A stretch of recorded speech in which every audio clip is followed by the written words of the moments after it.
I'm Navdeep Tangri. I'm an associate professor of medicine at the University of Manitoba, and I created the kidney failure risk equation, an equation that doctors use all over the world to determine a patient's risk of going on to dialysis if they have kidney disease.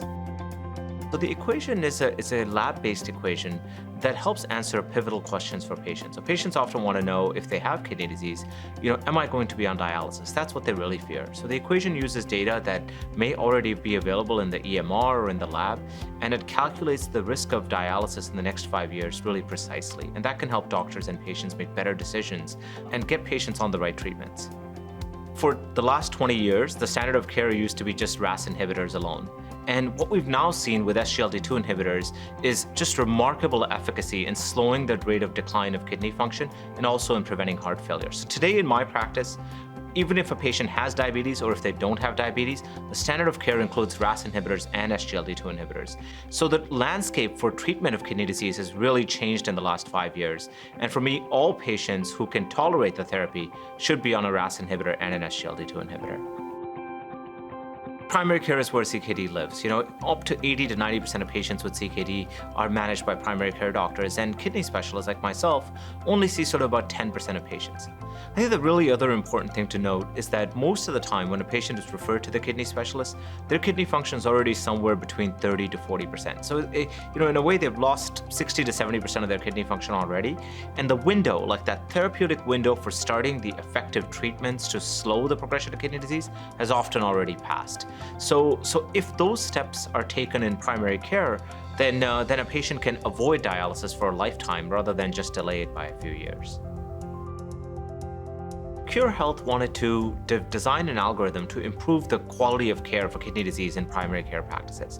And we worked together and put together an algorithm that incorporates parts of the kidney failure risk equation, but also other medical conditions that the patient may have. The way the algorithm is designed, it picks up patients by their level of risk for dialysis based on the risk equation, but also by other conditions that they may have that could benefit from better therapy. These conditions include heart disease and diabetes.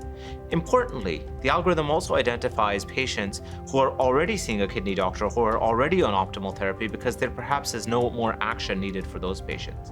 So in a way, it identifies patients who are intermediate risk and high risk and alerts you only to patients where you can do something to improve their trajectory.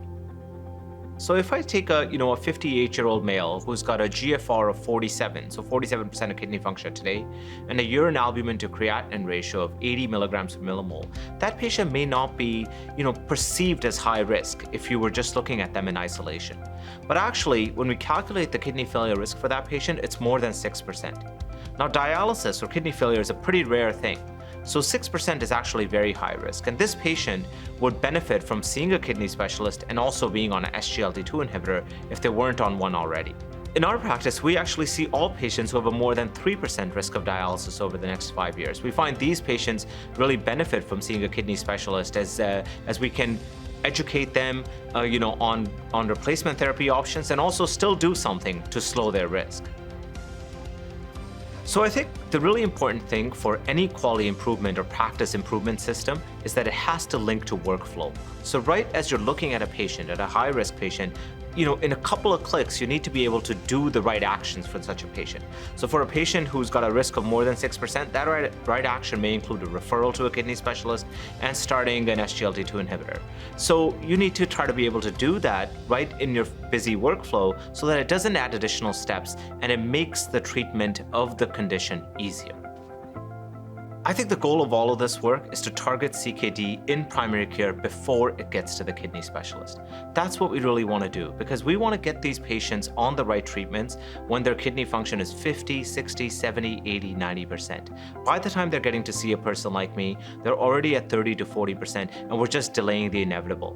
If we can get patients treated on the right treatments to the right treatment goals early on in the course of the disease, they will never make it to the kidney specialist and they'll never make it to dialysis. The goal here is to truly bend the curve on kidney disease.